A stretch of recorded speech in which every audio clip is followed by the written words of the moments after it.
Welcome to the Spirit Sisters podcast, where we gather around the virtual hearth to share sacred stories and stories about our life's journeys and spiritual experiences that have made a profound difference in our lives. I'm Karina Machado, and it's my life's passion to share these stories that remind us that life is much more expansive than we might at first think. My guest today on the Spirit Sisters podcast is Inna Segal. Inna is the author of the best-selling book, The Secret Language of the Body, which has sold over 1 million copies around the world. You might well know it. Inna is coming on the podcast today to talk about her new book and also to share the story of her profound journey with spiritual experiences and with understanding that our ancestral stories carry so much weight in our life today. She will tell us about the power of self-healing and the profound effect of our intention, our dedicated intention to heal ourselves. She talks about the physical ailments that dogged her for years until she did make that decision that she wanted to participate in her healing. We talk about the soul's perspective of life as opposed to our human perspective and how very different it can be. And one thing that I really enjoyed about our conversation, because I'm so fascinated by it, is, the ancestral story and how we can alchemize and heal and make the most of what we've inherited from our ancestors. There's so much that we dive into this conversation. I really hope you will enjoy it.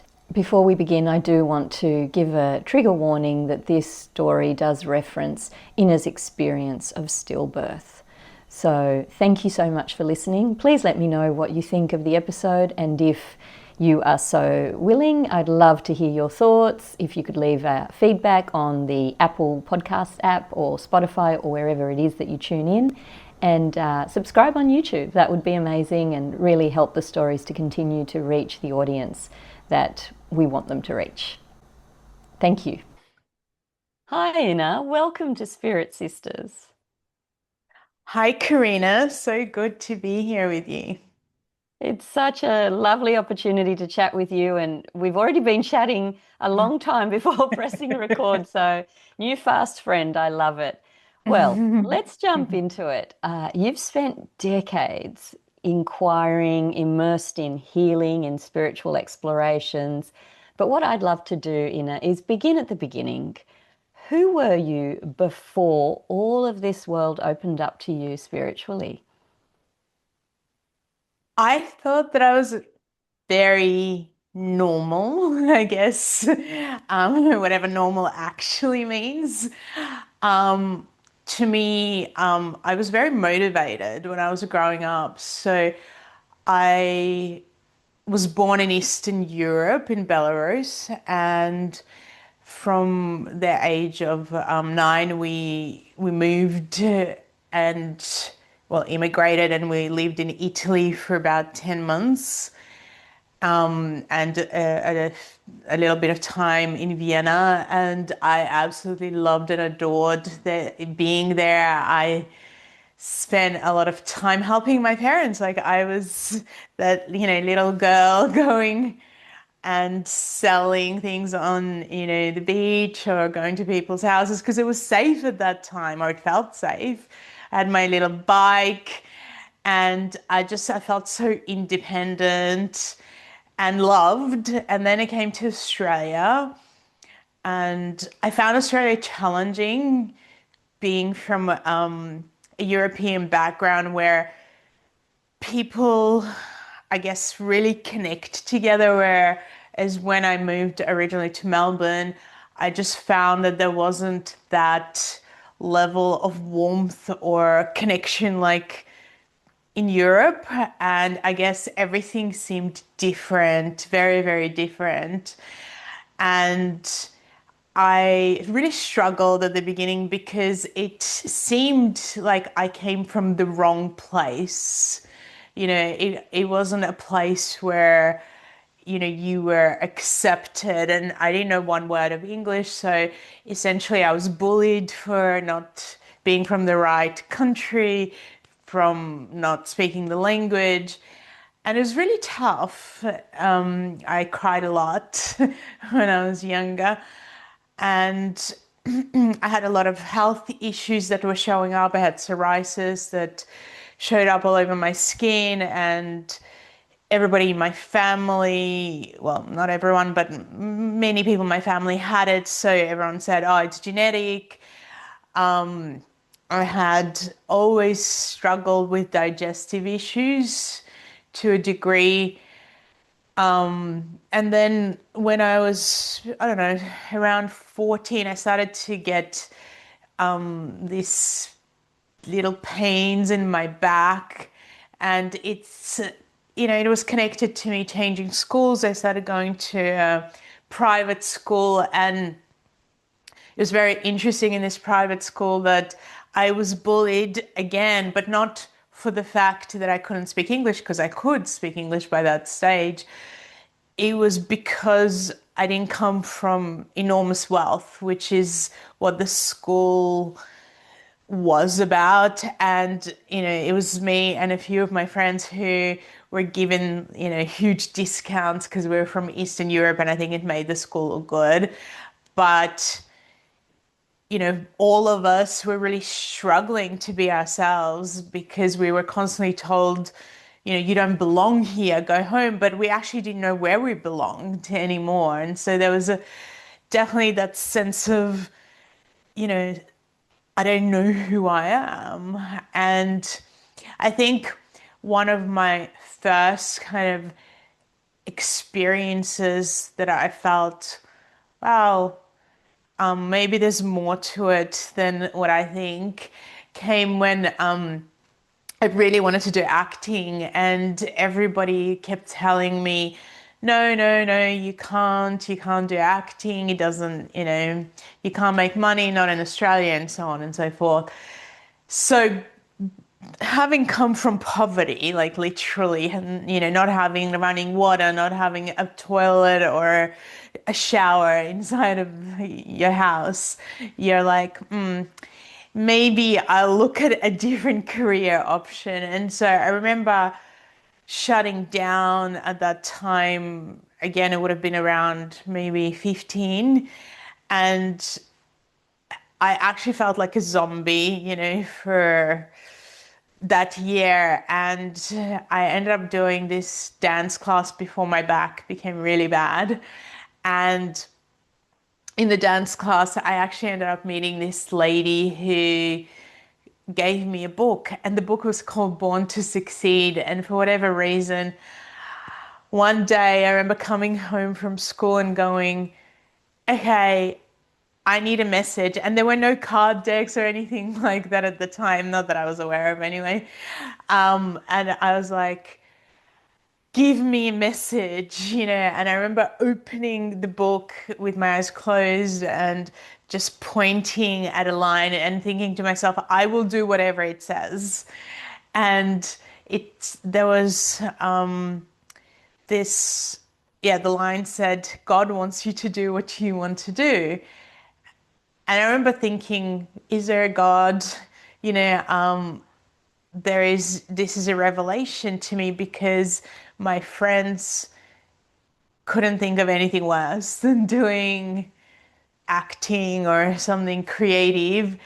And I can't think of anything worse than what they're doing, with like sciences and math and so on.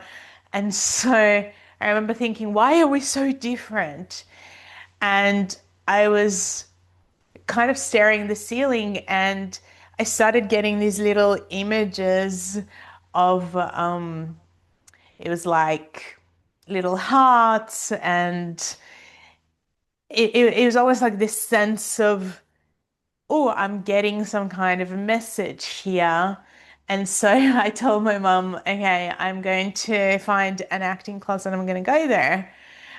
And I probably wouldn't be doing the healing work that I'm doing had I not gone to, you know, um, had I not received that message and that guidance. By the time I was 18, I had a lot of health issues happening. I could hardly walk. I was always in some kind of pain. In terms of my back, I couldn't sit straight. I finished school and was going to uni, and I was so studying professional writing and editing, and I was really struggling in terms of just being in my body. And then when I was 19, I got pregnant, and I was shocked because out of all my friends, I would have probably been the one who would have had children the latest. That's what everyone thought. And it took a lot for me to adjust to it because of, being 19 and everybody saying, oh my God, you're too young. And, and I was. And then I think 2 weeks or something like that before I gave birth, I remember I was going to a birthing center, and I was talking to the midwife, and she said to me, oh yeah, everything's fine. And I was like, I actually have a feeling like something's off, like something doesn't feel right here. Something with the heart. And she was like, no, no, no, you're just a young mother, you don't know anything, everything's fine, and so forth. But there was a very, very strong feeling of dread that I had inside. But again, I remember thinking, well, what do I know? Because she's telling me that everything's fine. And she said, if the baby doesn't move much in the next few weeks, it's fine because there's not a lot of space and room there. So don't worry about it. And I remember thinking throughout the whole of those 2 weeks, something is just not feeling like the way it should be. But she, she's the expert. She knows. I don't know. She knows. And I think that's how we're trained, in terms of in seeing the medical professional. And I remember going into labor and then getting to the birthing center, and this lady put her hand on my belly, and she said, when was the last time that you felt the baby move? And I remember thinking, what a weird thing to say whilst I'm having contractions. Like, this is ridiculous that she's saying this. So then yeah, I went through the labor, and it was silent. And the nurse, who I didn't actually know, she was some random one working there, not the one that I'd been working with. She she said to me, well, I'm sorry. And it felt very harsh, very, very harsh. There was no like lovingness or support. It was just like, okay, didn't work out, I'm leaving. And I remember thinking, well, like, what does it even mean? And it took a minute for me to understand that the baby had died. And I remember thinking, oh my God, there must be something really wrong with me because this doesn't happen in Australia. Like, something is so wrong, and maybe I've done something wrong in my life, like I'm being punished. Something is really, really off here because not only am I really young, and it shouldn't happen to people who are this young. I'm meant to be healthy-ish, even though I have all these issues. It shouldn't be affecting like the baby, but the fact that it is, and on top of all my other health issues, something is so wrong with me. And as I was thinking that, I had an amazing spiritual experience where I think I just went into absolute shock. And I was staring at the ceiling, and after a little while, this angel appeared to me, and it's definitely feminine. She was wearing very kind of white, flowing, energetic looking dress. And she actually had two children. And she said to me, yeah, I just want to let you know that you're going to be okay, and you're going to have two children soon, and she showed them to me. And I remember it was almost like all of a sudden this feeling of calm and peace and love was poured into me. And for the next 3 hours, I was calm. And I remember I was saying to my partner at the time, there's some reason that this has happened. I'm going to use this to help other people. I am not wasting this experience, blah, blah, blah. Like there was, so I was in that state of inspiration that lasted for about 3 hours. And after that, it was pretty hard. I found it hard to eat, to sleep, to actually be alive. I really wanted to experience what it was like to die. It was a real struggle. I'm gonna say, yeah, a real, really deep struggle. Until I had, yeah, an experience of healing myself. So yeah, a very long story. Oh, thank you so much for sharing. So I'm just making a note here, experience of healing yourself, because that's where we'll go next. But thank you so much for sharing. That's so layered and so many experiences at such a young age. I mean, you gave birth at age 19 and a stillbirth at that age. I'm so sorry for your loss, Inna. That must have been utterly devastating, and I do appreciate you sharing it with us today. And you've touched on themes that we'll explore further in our conversation, and they're the themes that you explore in your work, which are the ways that the pain and circumstances of our lives manifests in our body. And I'm so interested to hear how you began to heal that back pain and what the source of that pain is or was, and if you managed to ascertain that. So when I was 20, after this whole thing happened with the baby, I was pretty depressed and anxious all the time. And I was seeing this chiropractor, but I was also seeing so many people. It was just a constant. And with this particular chiropractor, he lived only a few minutes away from me. And one day I was just in agony and I was like, I can't keep going like this. I can't keep living like this. And because he was, yeah, like, I think it was like 5 minute drive. I said, okay, I'm gonna go and see him because I can't move my back. It's just completely stuck and frozen. So I ended up getting to his office, and usually, I would go into the office and lie down and so on. But this time he came out of the office, into the foyer, and he said to me, "Hey, Nina, so your back is stuck." And I was like, "Yeah, I know that." And he was very calm and then quiet for a minute, and then he said, "Hmm." Okay. And I was like, well, what are you going to do about it? Can we get something fixed? And he was like, actually, your back wants to be stuck. There's nothing I can do for you right now. You want to be stuck. And I remember being so mad, so angry that he said that. And he basically said, go home. There's nothing I can do for you now.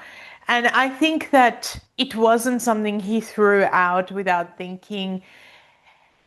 I think it was something he kind of really thought about and went, she needs a shake up, because I was definitely going to see him and every other health practitioner. Sometimes it was, it felt like a full-time job, 5 days a week. Um, I wasn't taking any responsibility in terms of participating in the actual experience. I just went there like I would go to a doctor and they would go, okay, take this medication. And I like a good girl, I would take the medication, but I would not participate. It just did not ever occur to me to do that, and no one talked about it.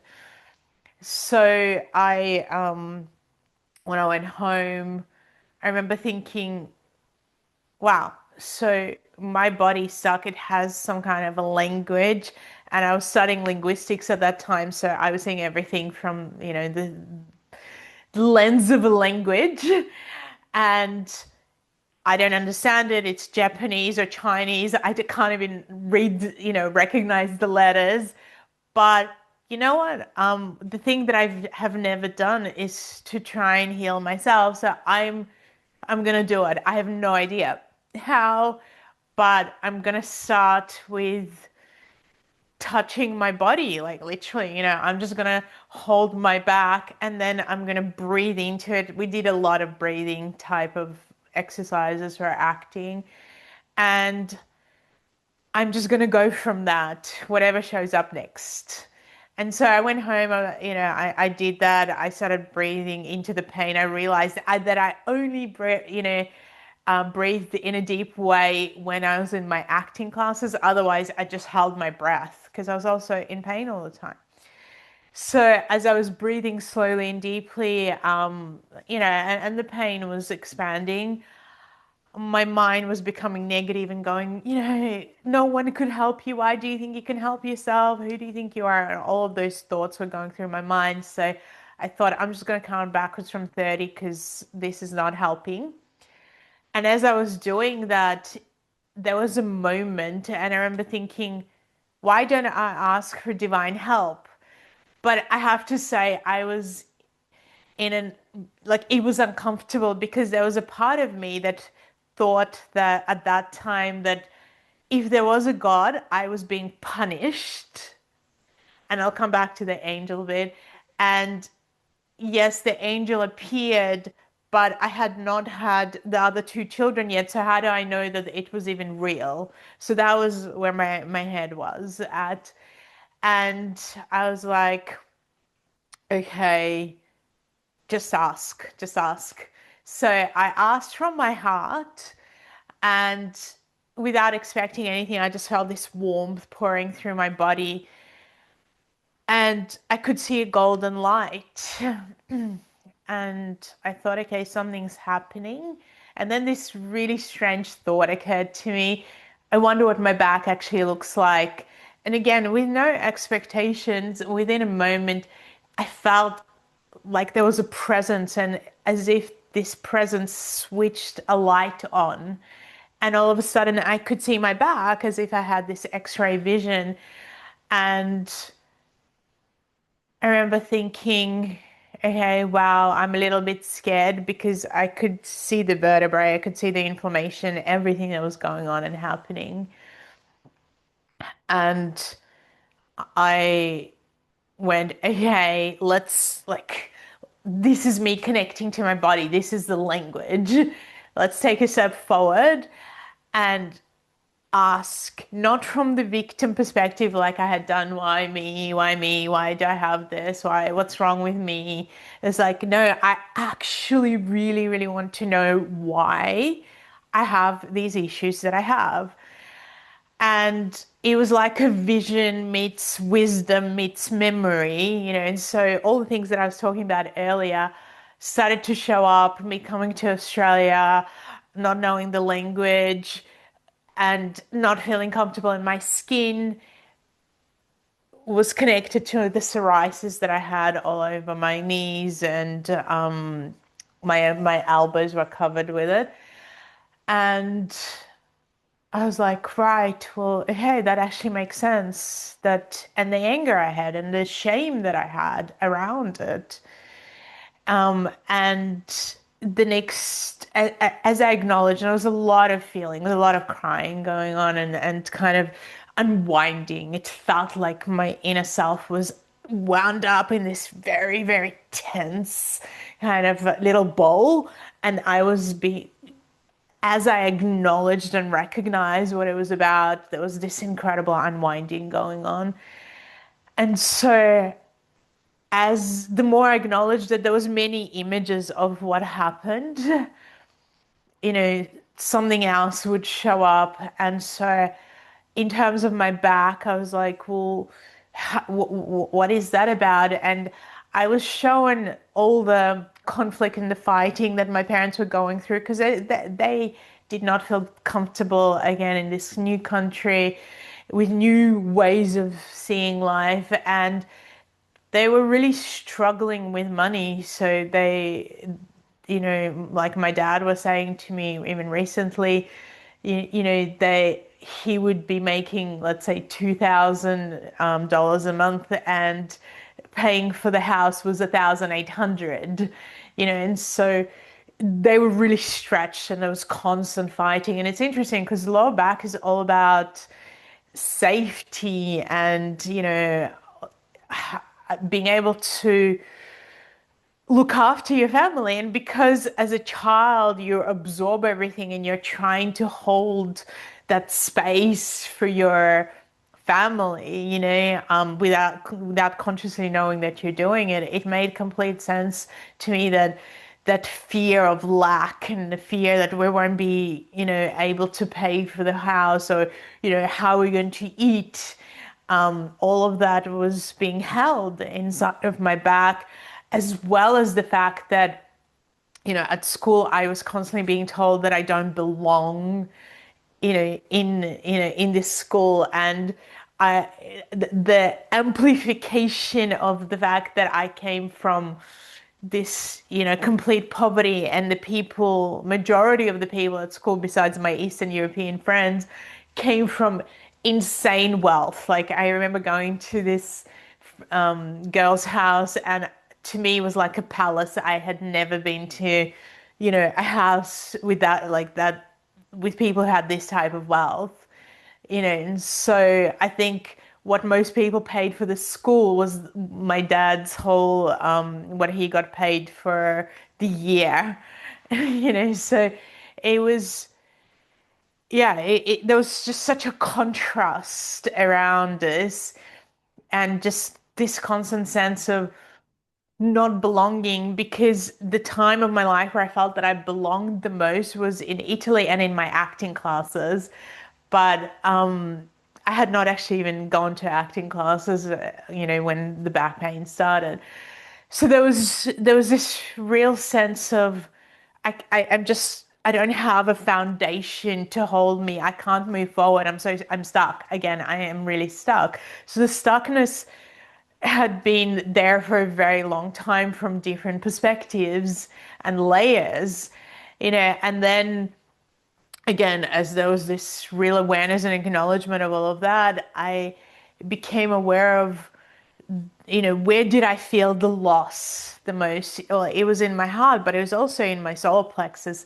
There was this sense of just collapsing, and, a sense of, I cannot deal with another thing in life. I can't digest life. Life is just way too hard. And I remember thinking, well, hold on a sec. Because I've had digestive issues since I was about 6 in terms of my own awareness, this is not just mine. Because when I had the loss of my child, I was talking to my grandmother, and my grandmother has gone through hell and back. She was one of 8 children, and her mother was actually a clairvoyant.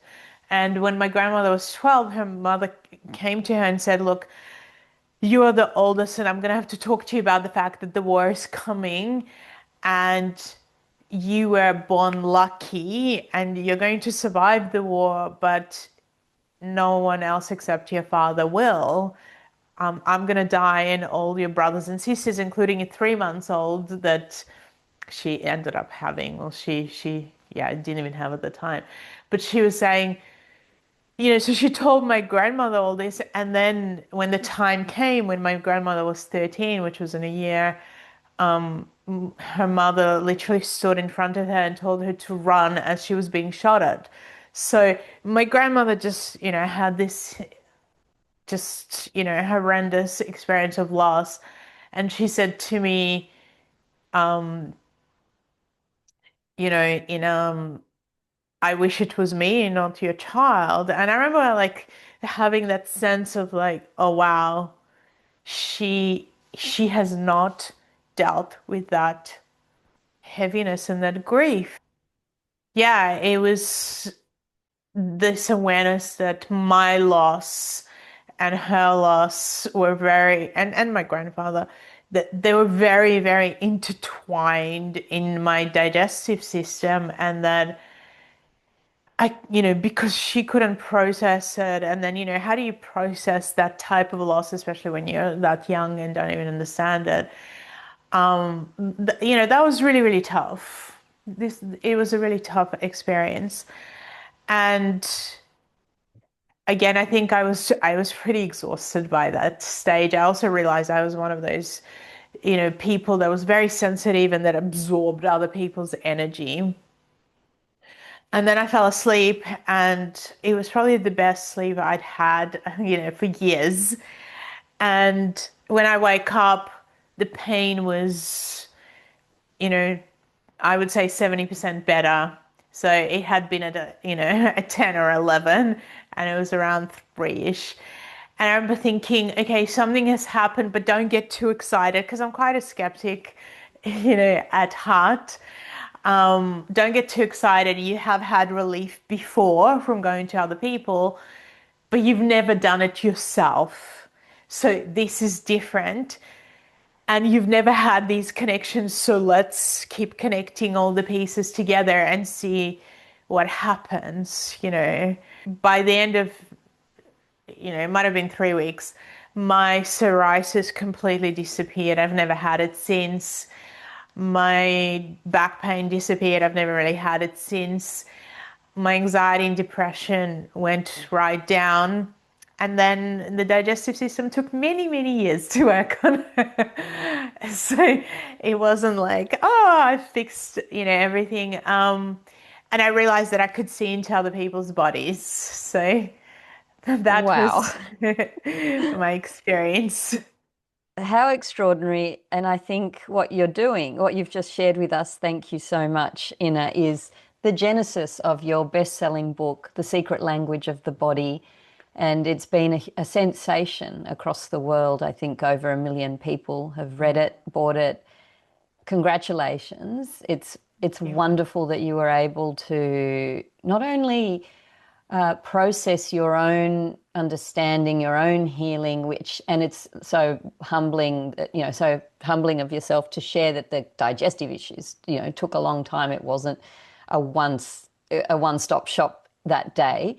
But I just love that you were able to share your teachings in a book, and that what you learnt that day has continued to ripple out. And it truly is extraordinary. And I think it speaks to the hunger that there is, out there for understanding alternative ways of healing. And it was very interesting to hear, like the beginning of your story, how you were unconsciously, mindlessly going to doctors. You said it was like a full-time job, to keep up with all your appointments, but it was your words were you weren't participating in the healing. You weren't participating. And I thought that was really interesting, because if there's anything that your healing experience shows, is your willingness and your desire to participate wholeheartedly in that moment in your healing. And what it unfolded was not just your own healing, but also the seeds of a book that would go on to support millions of people. So I just find that, and going back to your original message, do what you want to do. Like, look what happens when we actually intentionally follow something with our heart and accept the mission. Exactly. And I think the biggest thing I want to say about that is that people think, well, if you do follow it, it's going to be easy. Yeah. And the reality is not that. I think that in the new age world, people have kind of gone, as if you're on your path, then it's always easy. And that is not a reality, because you get pushed and stretched more because you have so much more responsibility. You get tested in lots of ways, where you have to go, okay, am I going to go the path where maybe in some ways I lose my soul, but I gain, you know, through financially, or, I gain in another way that is not necessarily the highest way to go, but it's the easier way to go, as opposed to being in integrity, is a constant thing. It's a constant self-reflect, and going, wow, look, I've worked on this area, but I haven't worked on that area, of who I am as a person.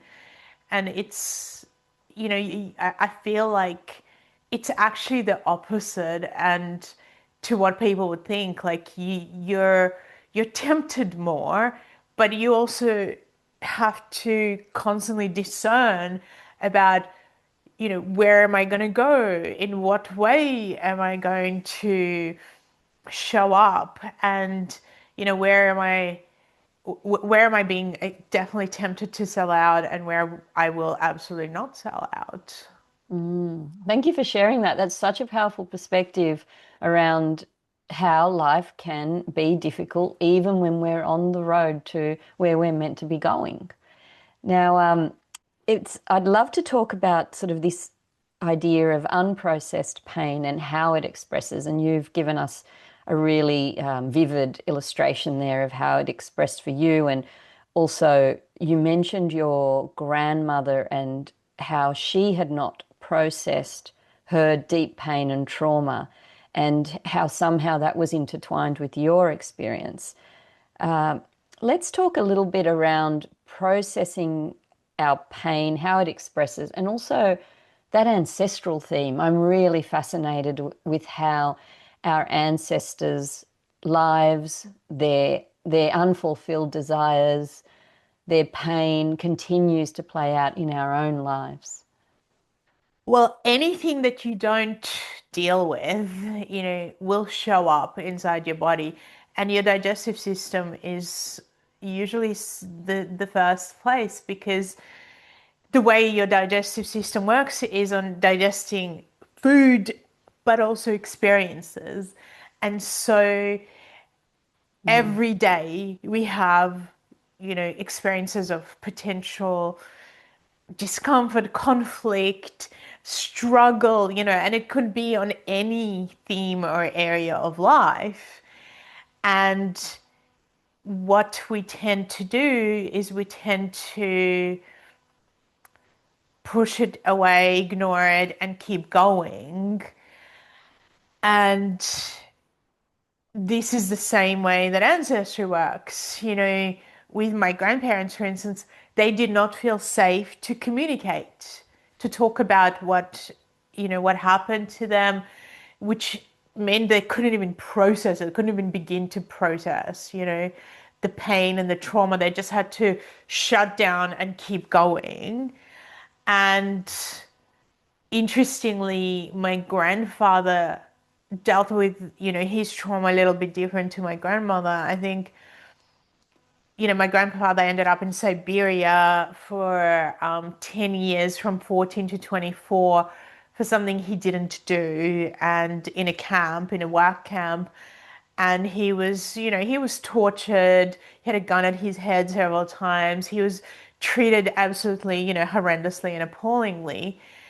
And by the time he left, he weighed 24 kilos at 24, and he wasn't a short man. He was a skeleton.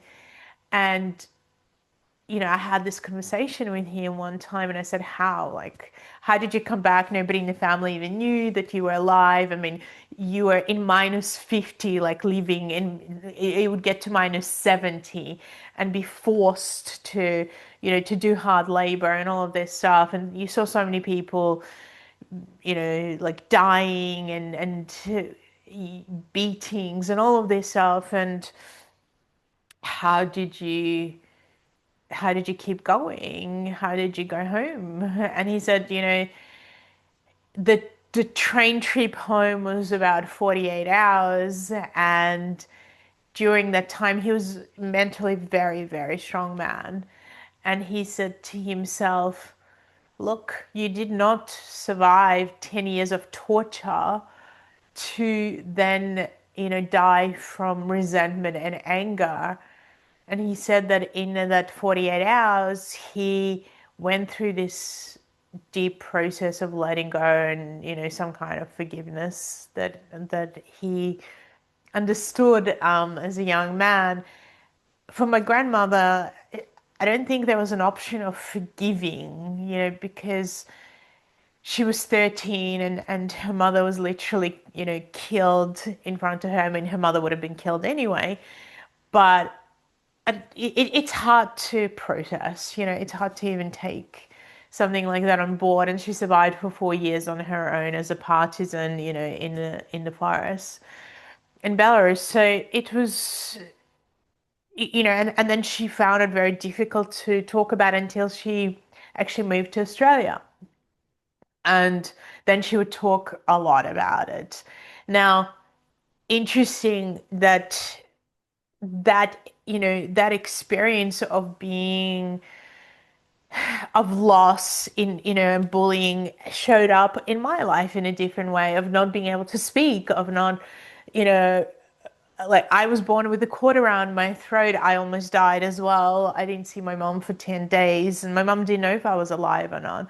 So we think that all of these things are separate, but they are very, very connected. So this fear of loss, there were different challenges. Like, my mom did not experience warmth or love from her mom, so she really tried, but she didn't know how to. Like, she was fully present for me, she was always there, she still is, but because she didn't receive the warmth and the love, from her mother, she could only give it to me from the perspective of what she had, which I actually remember doing this healing process. And I teach this when people want to work on ancestry, where we actually kind of create the energy body of the mother, and we step into it and we experience what it's like to be in our mother's womb.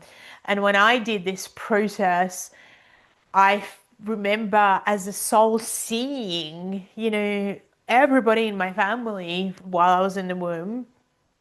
And I remember thinking, everyone's so cold. They're so disconnected from their feelings. Like, their feeling body feels like ice, like a block of ice. I don't know, this is a little scary, that no one in this family is allowed to feel anything. And I guess it's like my whole career is about teaching people to reconnect with their feelings. Even my present partner, he says, "Oh my God, do you know how hard it is to be with someone who's all about feelings?" When he's like, I spent my whole life trying to, find a way to kind of push them away, because he's like, they're so hard. And then, finding and being with someone who talks about this incessantly. No accidents there, right? Right? It's like, I can't hide. But yeah, it's that, we carry, both our own storyline, but our storyline is often connected to what our family has not processed, and, at the same time, what their gifts are. I mean, I had a profound experience when I was 22, where it was my grandparents' 50th wedding anniversary, and I remember walking up the stairs of this restaurant, and all of a sudden I could not see people as they are. I could only see people's souls. And, when I got upstairs, I actually saw my grandparents' souls, and they were just pure, just so pure and shining and huge, like massive. And I remember, again, speaking of an angel, I didn't know at that time that, what to call the being that I had felt was there for me, through everything in my life, through all the challenges. And it was like, every time I needed to change my whole perspective, this angel would be there, and I would feel it like a change, like 360-degree change in perspective. And I remember, yeah, like looking at them and going, oh my God, up until this moment, I have seen and I have felt like my grandparents were the biggest victims of life. They've just struggled. They've gone through hell and back. Like, very few people have experienced that type of trauma and, violent treatment like they have. They're still beautiful people, but it's like what have they seen in their life? What have they experienced besides struggle? So I actually really, really saw them, in pain as victims. And this particular day, it was like a complete change of perception. And for the first time in my life, I saw them as the most courageous heroes. It was like, this is what being a hero is. This is what courage looks like. And from that moment on, I started to change that whole victim perspective in myself as well. And I would go, okay, I am going through really tough experience in my life, or I'm really scared of something. Like I, I remember before my book came out, the thought of getting on a plane by myself and going to some country where I didn't know the language, I didn't know the people, it was absolutely, like a no-no for me. It was traumatizing. And, once I had, that change of perception, I started using it in my life in that positive way. So ancestry can be very positive as well in terms of seeing a new perspective. And I would see it from the perception of, oh my God, if my grandparents could go through what they've gone through, survive, and be the most purest kind souls, is it really that scary what I'm dealing with? I'm sure whatever it is I can deal with. I'd rather not go through war and loss like that, but I can turn it around. And so there's different ways of working on it, but essentially trauma gets, held in the body. The body is incredible. It has, an enormous capacity to hold difficult and painful experiences until it doesn't. I'm going to say until it goes no more, or if your soul wants to push you into a new direction, then again, it will do so through, going, now, we're not going to suppress this pain for 10 or 20 years.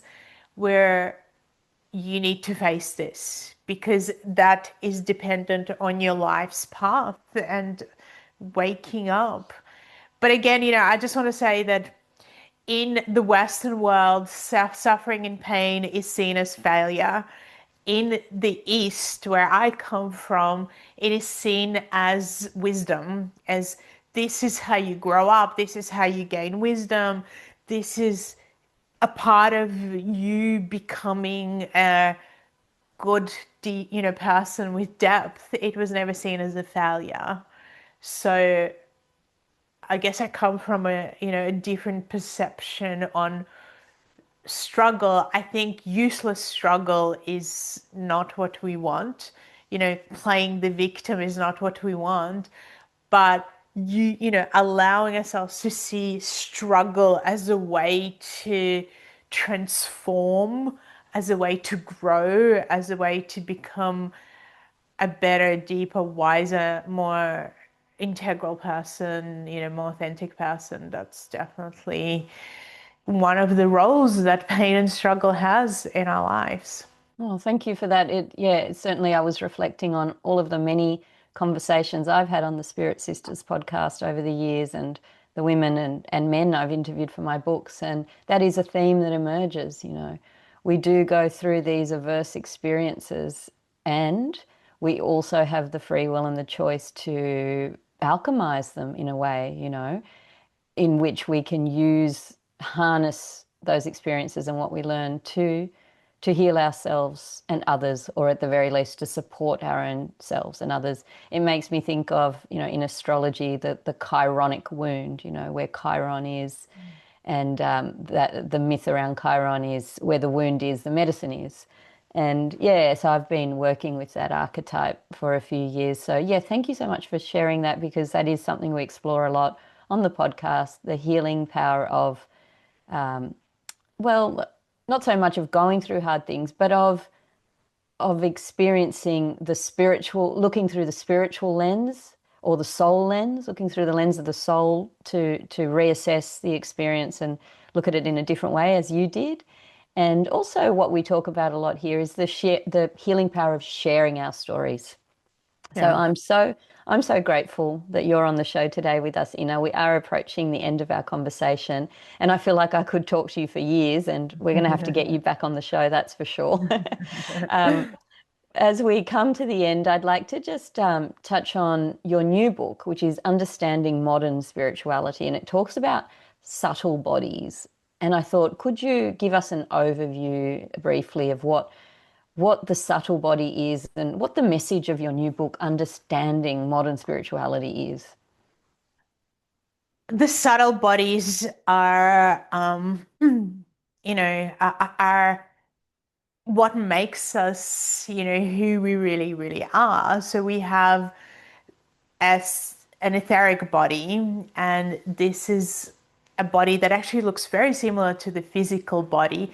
It actually holds the physical body together, and it is the body of ancestry. The reason we look the way we do, like our, family members, is because of this is because of this etheric body that has this seed of ancestry in it. Our, the vitality we have is connected to the etheric body. So our ability to heal ourselves is connected to the etheric body and how much vitality we actually come in with. Our ability to think in a deep way is connected to the etheric body and, what state it's in, when we're born.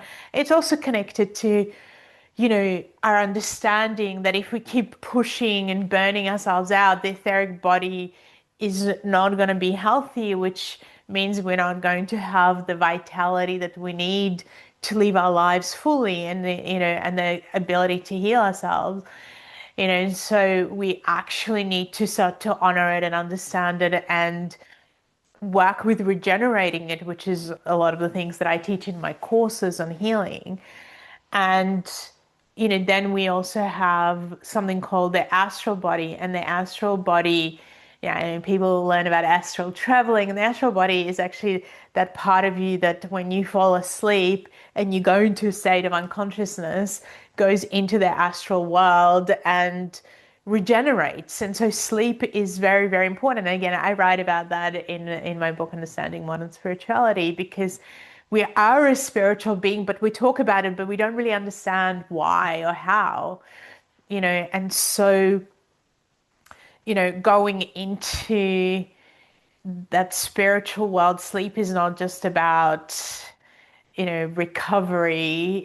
It's about reclaiming our vitality and our energy. And the astral body is very connected to our soul, so it's part of our soul, and it's also the part that has our personality. I like this, I don't like this, this is this is my path, this is not my path. So all our sympathy, what we like and dislike, and antipathy is inside the astral body, as well as all the sensations that we experience.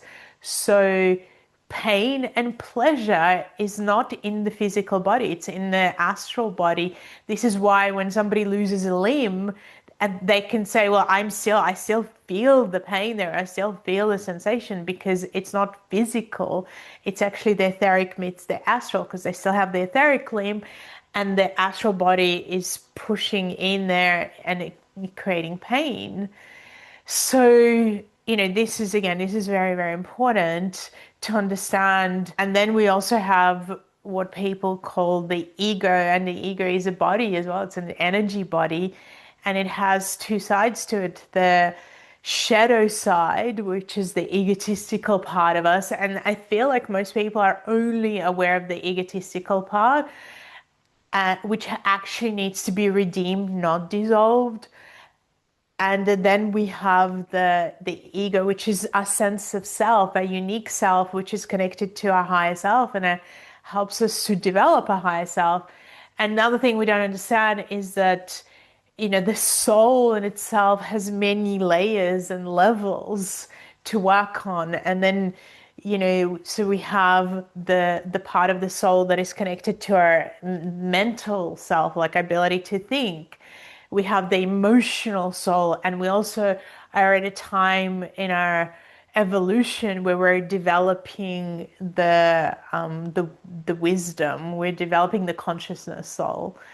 So there's a lot for us to learn and understand, and that's what I write about in Understanding Modern Spirituality.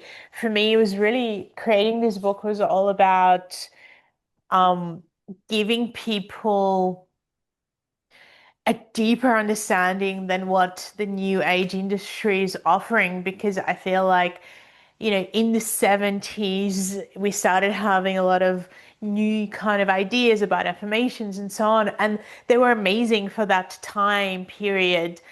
And I feel like then as we went into the 80s and 90s and, like 2000s, the ideas became quite solid but repetitive. Every kind of book kind of repeated the same types of ideas. And for me, I'm a researcher at heart. Like thought I was going to be a journalist. We were talking about that, Karina, as well. As a journalist, you learn to research. Like I was a writer.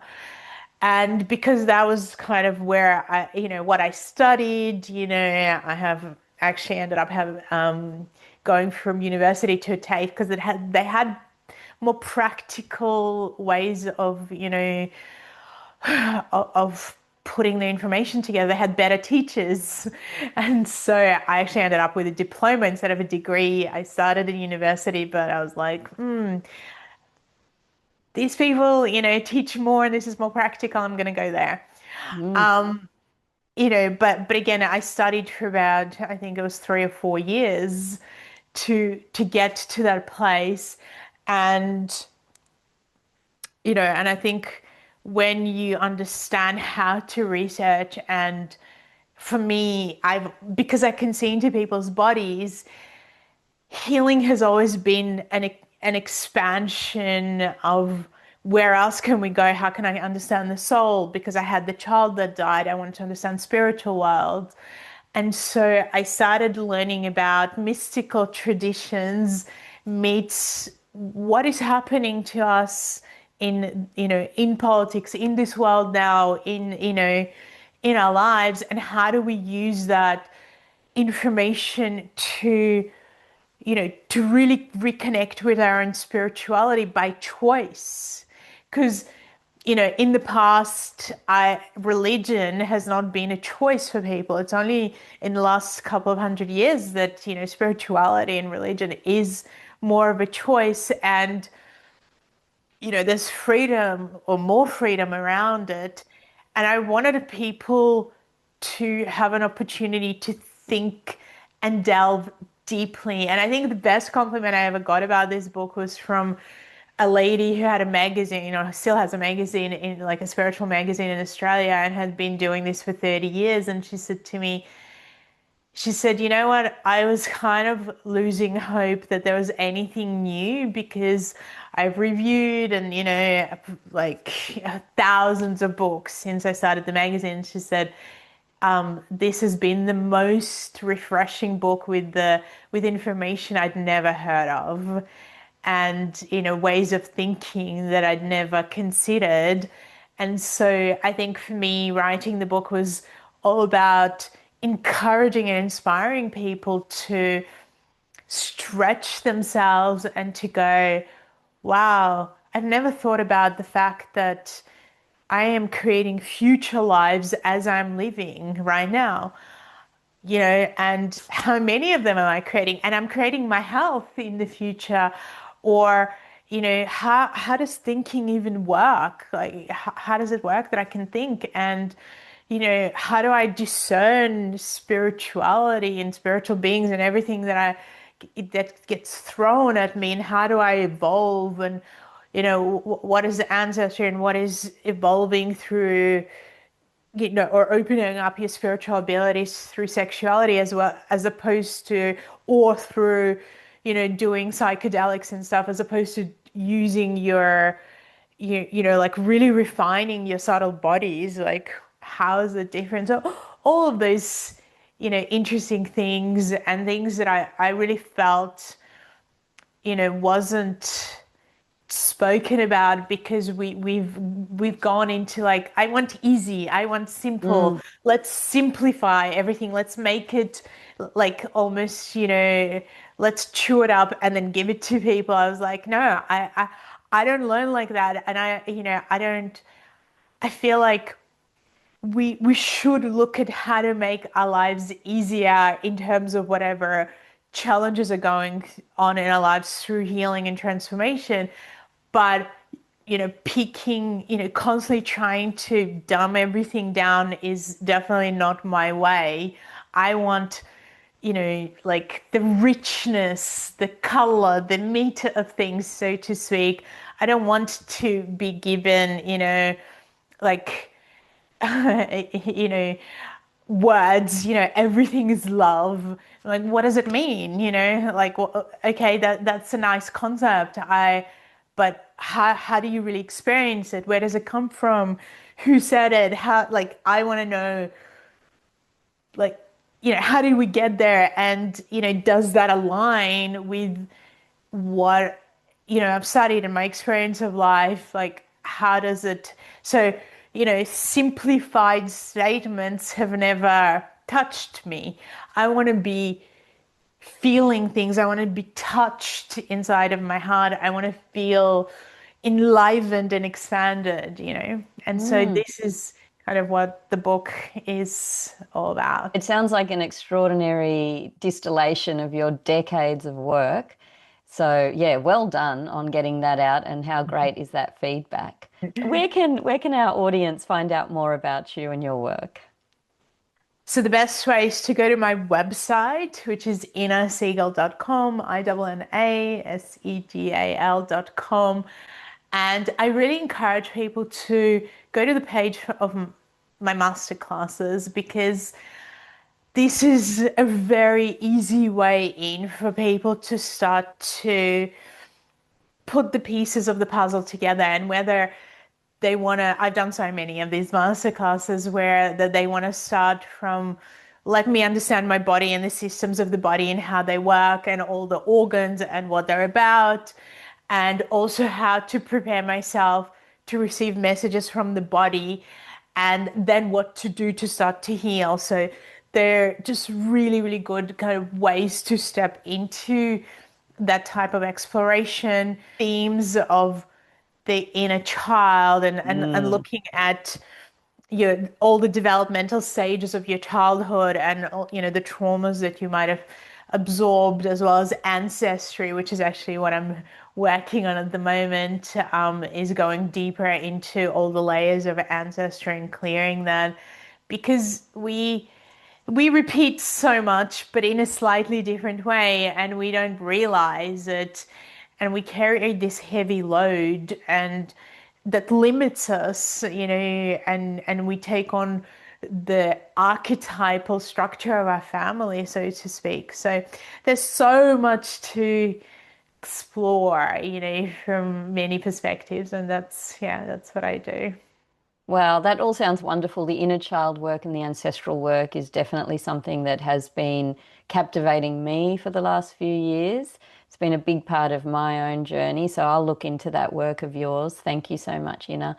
My final question today is the one that I ask all of my guests on the Spirit Sisters podcast, and that is, what can an encounter with spirit teach us about living feet on the ground on the earth today? Wow, that's a good question.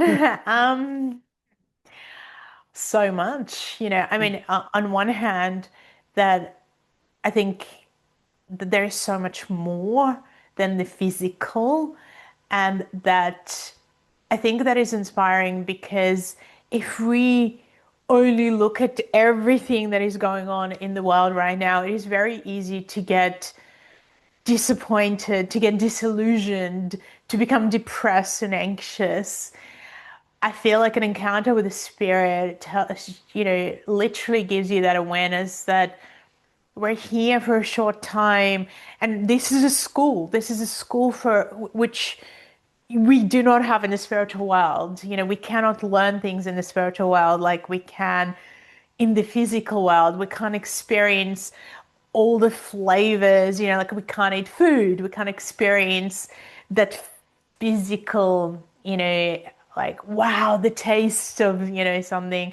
We can't experience touch in the same way.